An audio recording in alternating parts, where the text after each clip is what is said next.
Bom dia, hoje é dia 30 de agosto, vamos dar continuidade na leitura do livro Tomar a Vida nas Próprias Mãos, e nós estamos no finalzinho lendo a biografia da doutora Gudrun Burkhardt, né? Então, ela traz como um presente para nós, né? É um presente para nós ela abrir toda essa história dela, né? E claro, ela está contando dela, né? Então, sou eu mesmo, né? Ela está nesse eu, contando sobre ela, as pessoas que ela gosta, as pessoas que ela encontrou, as dificuldades pelas quais ela passou, né?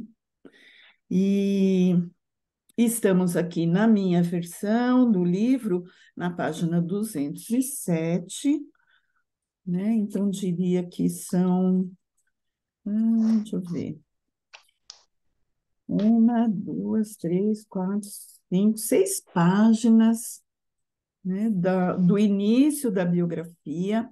Ela está por volta dos 31 anos, e se ninguém tiver pergunta, a gente pode reiniciar a leitura. Bom dia, doutora Andir. Bom dia, bem. Então, vamos lá.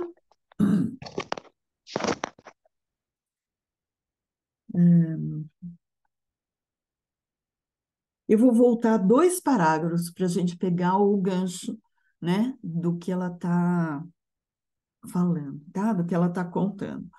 Então, 2 parágrafos antes eu estava com 31 anos, quando a escola recebeu também a visita do Dr. Helmut von Coubergen. Para mim, essa visita foi muito significativa. Tivemos um encontro bastante profundo que me ajudou a ver as intrigas que havia nos grupos da escola. Fizemos um trabalho médico-pedagógico juntos em Buenos Aires, onde conheci Anne Lausen, que se tornou uma grande amiga. Minha vida meditativa, da qual eu me ocupava com exercícios colaterais e as meditações para jovens médicos dos cursos da Páscoa e do Natal de Rudolf Steiner, foi ampliada para uma dimensão mais crística, graças a Helmut von Coubergen, que apresentou a mim e a meu marido outras meditações. A responsabilidade da vida meditativa cresceu. As dificuldades na escola aumentaram e culminaram numa crise em que metade dos professores, inclusive eu, se retirou. Nessa época, já tínhamos construído uma casa perto da escola, em parte ajudados pela venda da casa de meu pai na Vila Mariana, e vivíamos ali felizes com as 3 crianças. Também havíamos adquirido uma terra virgem na divisa de Minas Gerais com São Paulo, perto de Campos Jordão, onde acampávamos e plantávamos pinheiros. Com minha saída da escola, tornou-se mais claro para mim que minha meta era construir uma clínica mais tarde. Também meu pai já sonhava com uma clínica, mas para mim deveria haver uma metamorfose. Não seria uma clínica naturista, e sim uma clínica antroposófica. Nessa época, meu sogro vendeu a própria fábrica e entrou para a fábrica Giroflex como sócio majoritário. Meu marido e eu decidimos ir para a Europa por um tempo mais longo. Ele frequentaria o seminário para a formação de professores Waldorf e eu estudaria as complementações da medicina antroposófica. Terapia artística, massagem rítmica, euritmia curativa. Essas são terapias complementares mesmo, né? E muitas vezes elas acompanham, muitas vezes não, normalmente acompanham os médicos antroposóficos, né? Os tratamentos médicos. Assim, decidimos-nos, em 1962, a ir por 1 ano e meio para Stuttgart, com toda a família. Alugamos um apartamento em Helmanding. As crianças entraram para o primeiro e o terceiro anos. A Klein, na classe de Helmut von Kungring. Ai, desculpa, gente, eu não sei falar alemão, tá? Do Helmut, pronto. Thomas, com seus 3 anos, ficaria comigo em casa. Mobiliamos o apartamento, compramos um carro e eu seguia para Eckwalden, lugarejo próximo a Stuttgart, onde trabalhava com euritmia curativa, junto a Else Sittel, e terapia artística e massagem rítmica, junto a Margaret Hauschka. Levava Thomas, que ficava brincando com um menino da mesma idade na casa de Gerards, no Instituto de Pedagogia Curativa. Após idas e vindas, conseguimos uma moça que queria estudar euritmia, mas precisava juntar dinheiro. Assim, ela trabalhava para nós e cuidava do Thomas quando ele não ia comigo. Em Stuttgart, conheci o velho farmacêutico da Veleda, Sr. Spies, que ainda recebera instruções de Rudolf Steiner. Com ele, aprendi sistematicamente os processos farmacêuticos. Uma vez, desculpa, uma vez por semana, trabalhava num grupo médico. Tinha encontros com Elerns e a senhora Rochelers, os quais me foram importantes, assim como as 6 aulas da classe, diárias e seguidas, dadas por Lili Kolisco, a grande pesquisadora antroposófica que tinha de ganhar seu sustento tricotando e tecendo xales de lã. Um encontro importante que tivemos no Círculo de Alfheim aconteceu por ocasião das 13 Noites Santas na Clínica Itavegma. Foi o de meu marido com o professor Bernard Leverhut. Meu marido logo percebeu que seu trabalho não seria com crianças, mas com adultos, na reestruturação de empresas. Leverhut dizia que os empresários são reencarnações dos iniciados da antiga época egípcia e que as organizações piramidais, com o pioneiro comandando tudo, teria de ser modificada, cristianizada. Algumas vezes meu marido viajava para a Holanda para os cursos de Bernard Leverhut no NPI, né, que é o Instituto Pedagógico da Holanda, holandês, né, Instituto de Consultoria Empresarial. E era um vai-vem muito enriquecedor. Contudo, embora tivéssemos gostado de ficar mais tempo na Europa, os chamados do Brasil se acentuavam. Por um lado, da Giroflex e por outro, da Veleda, que não vendia seus medicamentos sem os médicos que o receitassem. Veja, aos 31 anos, né? No meio da vida, ela não só estava se aprofundando em medicina, farmácia, euritmia, né? Um monte de coisa. Bom dia, Cida. Antes, porém, de voltar para o Brasil, ainda trabalhei por um mês na recém-fundada Lucas Clinic, pois ainda não havia lá médicos assistentes. Foi ali que conheci a doutora Sabine Satter, que mais tarde veio para a Clínica Tobias. Nossa volta foi a bordo de um navio cargueiro que saiu da Antuérpia para o Hamburgo, onde assistimos a uma belíssima apresentação da Flauta Mágica de Mozart, e então partimos. Era 1964. Como o navio era cargueiro, não tinha muitas medidas de segurança para os passageiros, e um dia Thomas caiu de um convés para o outro. Não perdeu a consciência, mas passou a vomitar incessantemente e só após alguns dias parou de vomitar, tomando água de Vicky, que o comandante pôs à nossa disposição. Por sorte, eu tinha arnica em gotas e lhe dava várias vezes ao dia, o que certamente o salvou. Nessa época, Pedro e eu estivemos bem próximos e juntos. Era uma esfera de luz espiritual que acompanhava nós três. Uma professora do jardim de infância, Anne, também estava conosco. Em São Paulo, constatou-se por radiografia que havia uma fratura linear na calota do crânio de Thomas, o que o obrigou a um repouso maior. Neste episódio, Anne ajudou bastante, entretendo-o.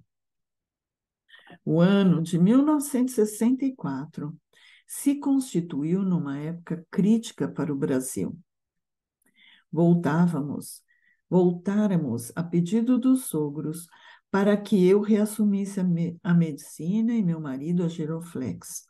Meu marido, porém, pretendia inaugurar um trabalho pedagógico social em sua firma, com educação para menores de 12 a 14 anos, idade em que as crianças ainda estavam proibidas de trabalhar.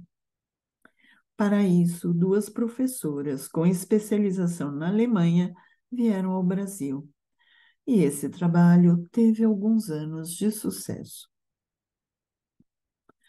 De minha parte, iniciei um centro terapêutico com uma massagista, uma ritmista curativa e uma secretária em nossa residência. Havia um espaço livre que havia sido planejado para ser um apartamento para o meu pai.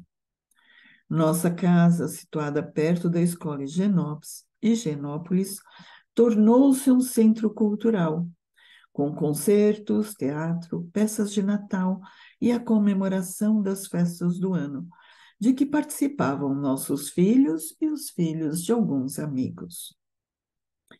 Nessa época, tentei tocar piano e lira, mas a minha musicalidade era um zero à esquerda. Sentíamos-nos bastante felizes, pois só então pudemos morar por mais tempo na casa construída por nós.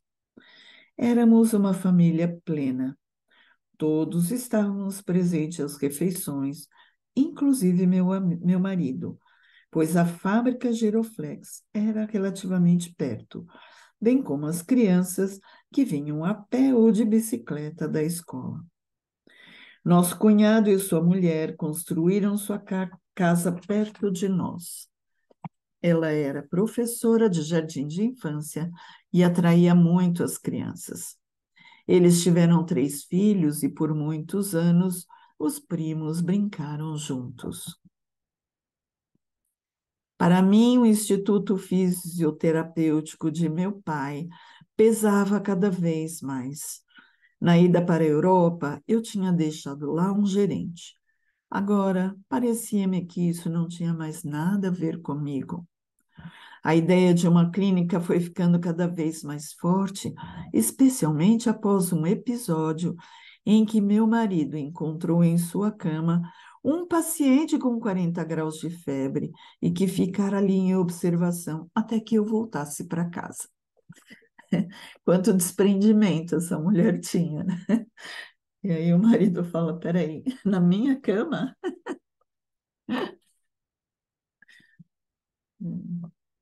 Com 35 anos, fui mais uma vez a Buenos Aires para fazer um trabalho pedagógico-terapêutico. Nessa época, convenci minha amiga Anne Lausen da necessidade de uma clínica antroposófica na América do Sul, para a qual ela me fez um empréstimo.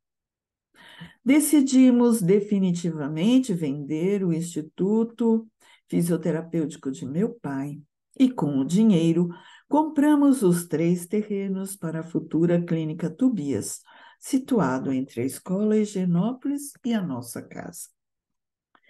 Logo começaram os projetos, que Pedro elaborou junto com um jovem arquiteto, o mesmo que construiu nossa casa. Tijolo à vista, amplas janelas de madeira, inicialmente para 8 leitos e 2 consultórios, mas já com um amplo salão e palco para euritmia, sala de fisioterapia e banhos. Enfim, uma pequena joia com tudo o que se precisava. Quem de vocês conheceu a Clínica Tobias? Alguém do grupo? Cida? Não. Ninguém conheceu? Preciosa, muito preciosa. Já não existe mais, né? Mudaram de lá. Com os planos prontos, conseguimos colocar a pedra fundamental da clínica aos meus 37 anos, justamente em meu segundo Mudou nódulo de lunar. lá, Cid. Oi, Mudou de Cida. lá. Oi, oi. Mudou de lá. Eu conheci, sim. Ah, você conheceu? Imaginei que você tivesse conhecido. Minha É, não amiga, está mais lá e não é mais Clínica Tobias. Tem outro nome, que eu não me ah, recordo, eu sempre me esqueço, e está num outro endereço, mas a proposta continua a mesma. eu acho que a Claudinha ainda faz tratamento lá, a minha amiga do É, grupo, entendeu? eu Da acho zona. que a clínica nova não tem quartos. Acho que não conheci, né? Aliás, a clínica já não tinha o sistema de quartos há algum tempo, né? Porque ela também foi ampliando, né, com os especialistas, né? E todos os quartos acabaram se tornando espaços, né, de atendimento. A Claudinha fez o biográfico na Artemísia, inclusive, que também não Uhum. tem mais Que não tem Artemísia. mais. Uhum. Tá bom, então, desculpa. Nada. As metamorfoses, né, as transformações. A clínica Tobias não é mais dessa forma, mudou um pouco. Uma parte do grupo que estava na clínica Tobias carrega essa iniciativa no outro lugar. E Artemísia também não existe mais, ela foi desapropriada em função do Rodoanel, né, que passava por ali. Porém, todos os trabalhos, né, os cursos de antroposofia passaram para o Centro Paulus, né? Não tem mais a que ela vai explicar mais para frente, né? Como que ela monta a Artemisia, né? Não tem mais os centros terapêuticos, né? De massagem, de banhos, mudou um pouquinho. Continuamos.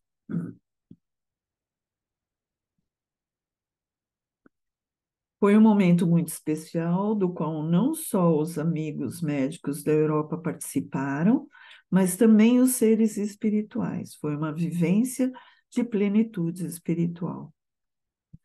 Pouco tempo depois, porém, senti-me envolvida e o meu lado lucifere começou a florescer novamente. Meus sogros tinham uma casa em Campos do Jordão. Quando ela não estava disponível, alugávamos outra para passar a temporada.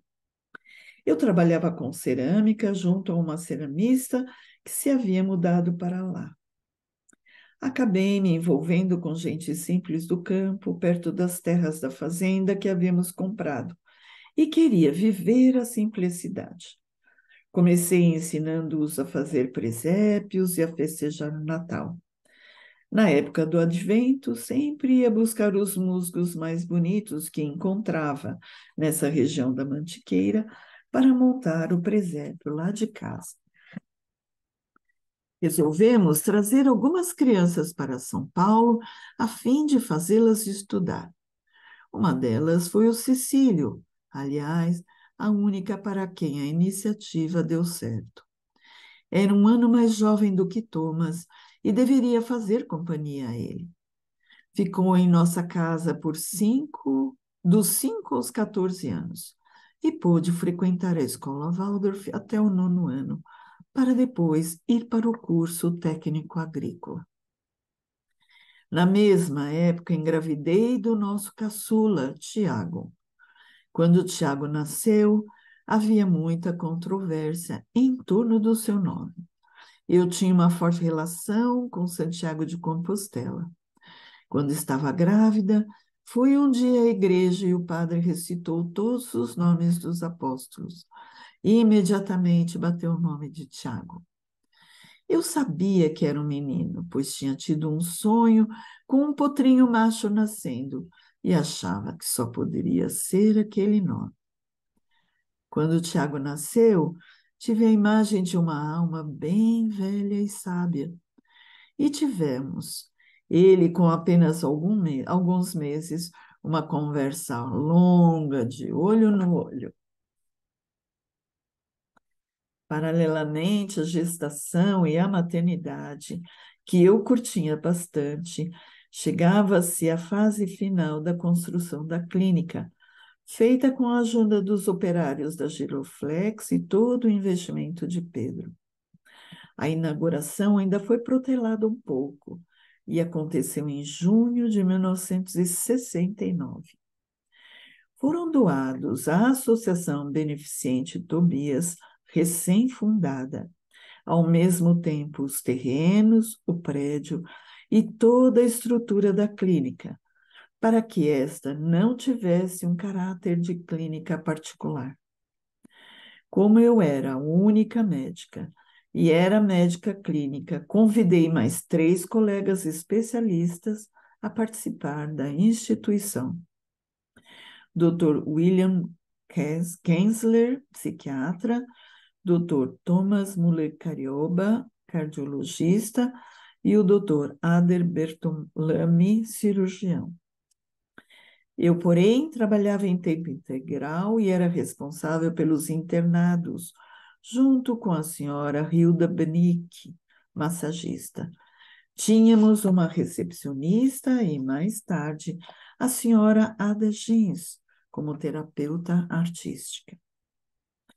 Recebemos visitas importantes, como o professor Bernard Lieberhut e sua esposa, aquele que o marido conheceu na Holanda, né? Fez o do Instituto NPI. Mais tarde, Dr. Mers, Dr. Norbert Glass e esposa, a partir de 1975, a visita regular do Dr. Otto Wolff, com o início dos seminários de medicina antroposófica, realizados para atender ao grande interesse dos estudantes de medicina por esta ampliação. Então, aqui começa a formação de médicos, né, antroposóficos no Brasil. Porém, nesse período, a clínica já tinha recebido a doutora Sabine Sattler, mais tarde Suvelak, como médica e o ritmista, e o doutor Bernardo Calix, também médico clínico. Dos especialistas, só continuava o doutor Ader Bertolami. Dr. Bernard Calix continua atuando e é docente, né, da formação dos médicos antroposóficos, uma pessoa bastante conceituada, especialista em câncer e outras coisas. Tínhamos grupos de estudo de plantas medicinais, de medicina antroposófica, cursos de massagem e de pintura. Com o Dr. Ader, que era a Rosa Cruz, tínhamos longas conversas para ver as diferenças entre antroposofia e orientação Rosa Cruz, cada um convicto de seu ponto de vista. Foi na mesma época em que eu atendia 2 vezes por semana na clínica dele, na cidade de Ademar, e ele 2 vezes na clínica Tobia, à base de troca e com outra categoria de pacientes. Na clínica Tobias, sempre estávamos empenhados em atender também os mais necessitados. Assim, instituímos as consultas populares a um preço mínimo, que sempre acho que vigorou, viu, na clínica Tobias.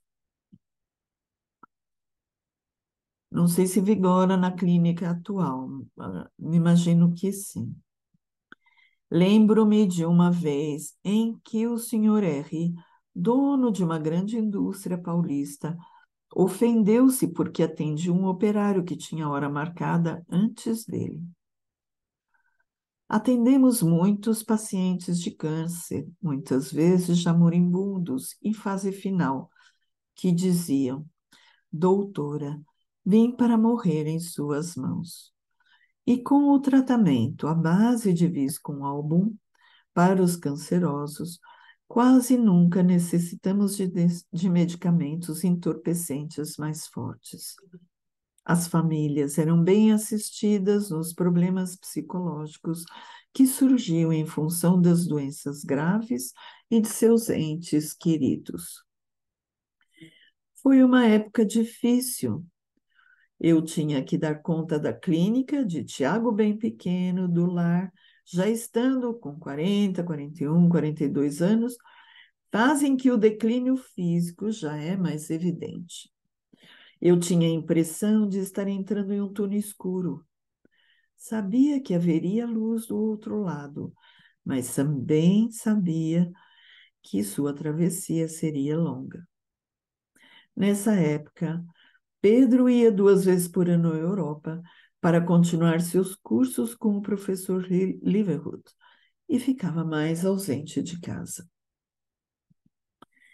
Ao completar 41 anos, portanto, iniciando os 42 anos de vida, tive uma crise resultante de um encontro espiritual mais profundo com o Dr. Adler. Tive um sonho de iniciação egípcia. Todo Roda Cruz mantém algo até hoje da iniciação egípcia, que também me deu a certeza de que esse não era o meu caminho. Desde a gravidez de Tiago, havia sido difícil manter-me no caminho meditativo e espiritual. Assim, a crise resultou numa retomada de caminho. Interessante, né? No 42 anos, depois do nó lunar, né? A crise vem e ela questiona o que eu estou fazendo, como eu estou fazendo, o que não é mais meu, né? O que não é meu, o que é meu.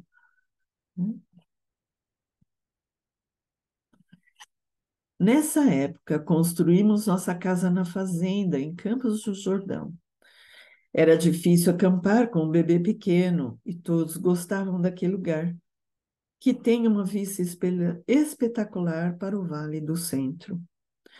Havia cavalos, carneiros, vacas dos caseiros, a vaca dos caseiros, e passávamos ali todas as férias de verão, e principalmente da Páscoa. Os invernos nós passávamos mais na casa que eu tinha herdado de meu pai, no Guarujá. Fazíamos o contrário da maioria. Inverno no Guarujá e verão em Campos do Jordão, uma fazenda. Uma coisa que para mim sempre foi sagrada: as férias, tanto as de janeiro quanto as de julho, pelo menos 3 semanas com as crianças. Era a época em que não me sentia dividida entre trabalho e família. Pedro acompanhava as férias na medida do possível. Ritmo, né? Ritmo na vida. Né? Qual é o ritmo que eu faço? Tá, não dá para tirar 2 vezes, 3 semanas, não, mas dá para tirar uma semana, que seja uma semana, né? Ritmado isso, né? Precisamos criar ritmo na nossa vida. No período de 1970 a 74, também fizemos algumas viagens interessantes. Em 1970, visitamos a Gruta de Maquiné e descemos o Rio São Francisco até Juazeiro. Ainda não havia represa, acompanhados por Thomas. A viagem que se sobressaiu foi a de 72, na qual descemos de barco com um barqueiro o rio Araguaia, a partir de Aruanã, acompanhando em suas viagens e visitando algumas aldeias de índios, onde trocávamos nossos plásticos, canivetes, etc., por lindas plumagens. Assistimos a um casamento em que o índio passava a noite pescando e a noiva tinha de tecer uma rede. Foi muito forte esse encontro verdadeiro que tivemos, especialmente com o noivo. Dessa viagem participaram, além de Thomas, Solway e Aglaé, em parte. Havia, no entanto, um outro problema. Como no carro em que fomos até Aruanã, levamos também a gasolina para o barco, todos os mantimentos cheiravam e tinham gosto de gasolina. Era impossível comprar substitutos, pois quanto mais afastados os lugarejos, mais escassos e caros eram os mantimentos. Foi a única vez que passei fome na vida. Chegando à aldeia dos índios, a família se alimentou de mandioca e peixe, e eu, como vegetariana, comi omelete de ovos de tartaruga. As tartarugas eram abundantes, descansavam nas árvores, e quando o barco passava, pulavam na água. À noite, chegamos a ouvir rugidos de onça, e como havia pegadas delas na praia, foi a única vez em que o barqueiro, em vez de dormir enterrado na areia quente, preferiu dormir no barco. Nessa viagem, nosso filho foi iniciado, entre aspas, pelo barqueiro, mas falhamos em não conversar com ele a respeito. A viagem deu-me uma grande satisfação. Tive grande identificação com os índios Carajás e depois com os Chavantes, no Mato Grosso. Houve uma época em que pensei em viver com eles pelo período de 6 meses a um ano, dando-lhes assistência médica e me privando de todos os benefícios da cidade, dos privilégios que a vida havia me dado até então. Sentia-me muito privilegiada em termos de talento médico, de vida econômica e familiar. Mas justamente todos esses compromissos com a profissão e com a família é que me impediram de tomar tal decisão. Depois dos 42, entrei numa fase em que comecei a me interessar mais pelos problemas sociais da Giroflex. Saí do consultório da cidade de Ademar e passei a dar atendimento no consultório médico da empresa, 2 vezes por semana. Já antes, gostava de organizar as festas de Natal e agora comecei a ensaiar peças de teatro com os operários. Antes, as apresentações de teatros feitas lá eram peças de Natal, mas ensaiadas com meus filhos adolescentes e amigos. Agora, com a ajuda de Renate Keller, vinda da Alemanha, ensaiamos Morte e Vida Severina, de João Cabral de Melo Neto, cuja apresentação foi maravilhosa e cujos cantos me comoveram profundamente. Cheguei a dizer, quando morrer, gostaria que esses operários cantassem no meu enterro. Eu era fã também de Jorge Amado. Então fizemos uma brincadeira de amigo secreto e meu marido me tirou. Marcava encontros, escrevia cartas, e no presente secreto, afinal, havia 2 livros de Jorge Amado. Só daí percebi que havia sido ele. O casamento, porém, tinha entrado num processo de distanciamento. Entre nós e a vida familiar já não havia mais aquele aconchego tão necessário para as crianças. Como não havia ensino secundário na escola Higienópolis, quando as meninas terminaram o 9º ano, foram para Stuttgart completar seus estudos na escola Waldorf de lá, nas classes que já tinham frequentado antes, e passaram a morar na casa de amigos, os Kungenjen e os Wickemans. Enquanto isso, Pedro buscava mais e mais os cursos do INPI. E eu, muito envolvida com a clínica, fazia anos que não viajava para a Europa. Acabei por me envolver outra vez numa situação que não mais chamaria de luciférica, mas sim de arimânica. Vocês sabem a diferença entre influências luciféricas e arimânicas? Vamos lá, quem puder me ajudar. Luciférico nos leva para uma ilusão, por uma coisa grandiosa, maravilhosa, né? E arimânica para o material, para o físico, para a tecnologia.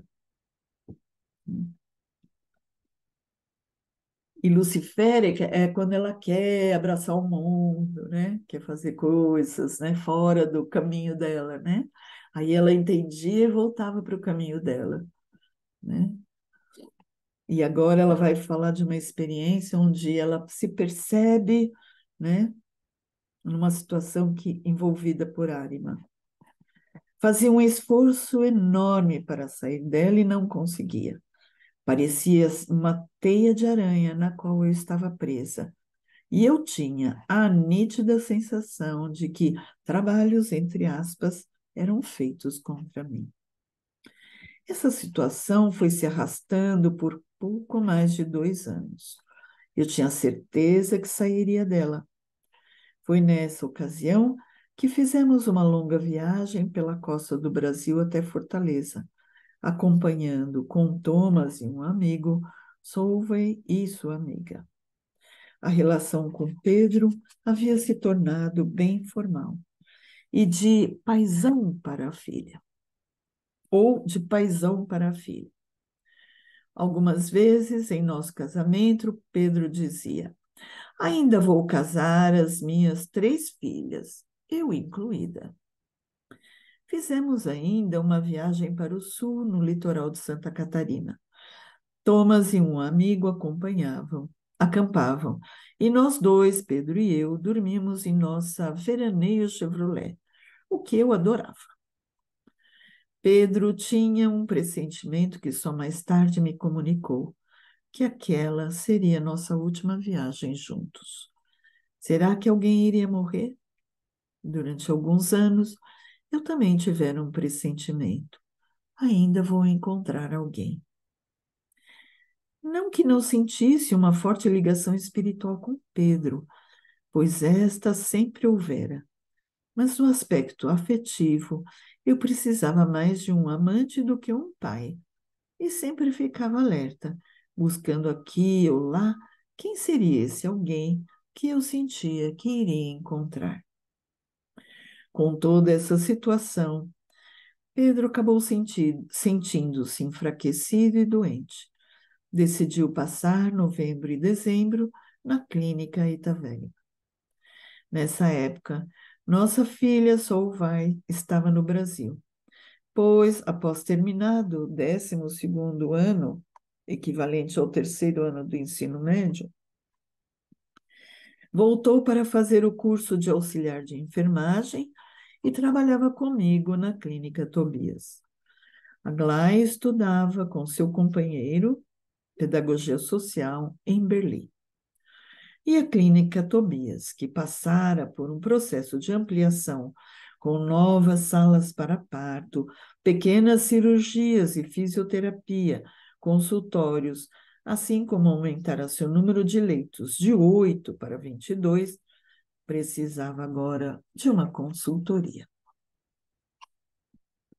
O movimento do NPI no Brasil era representado por um grupo de empresários. E Lex Boss, né, que é Alexander Boss, consultor da NPI da Holanda, né, junto com o Bernard Liverhood, vinha trabalhar com eles todo ano, não havendo aqui, porém, um consultor.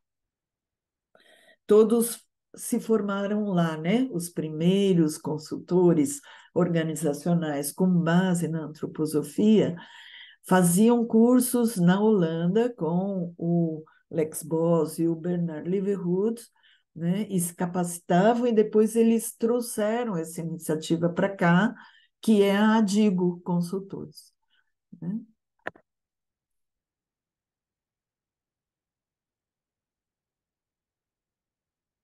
Um candidato para fazer a formação de consultores na Holanda foi indicado e especialmente apoiado por Pedro Schmidt.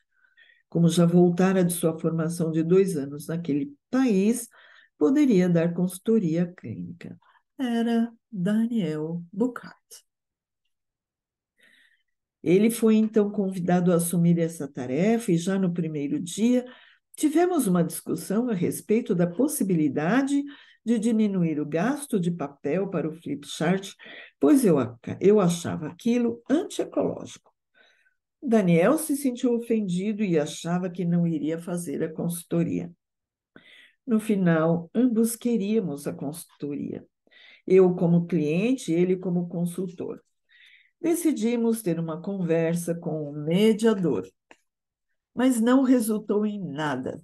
Decidimos nós mesmos tentar mais uma vez e conseguimos nos acertar. Era o dia 1º de novembro.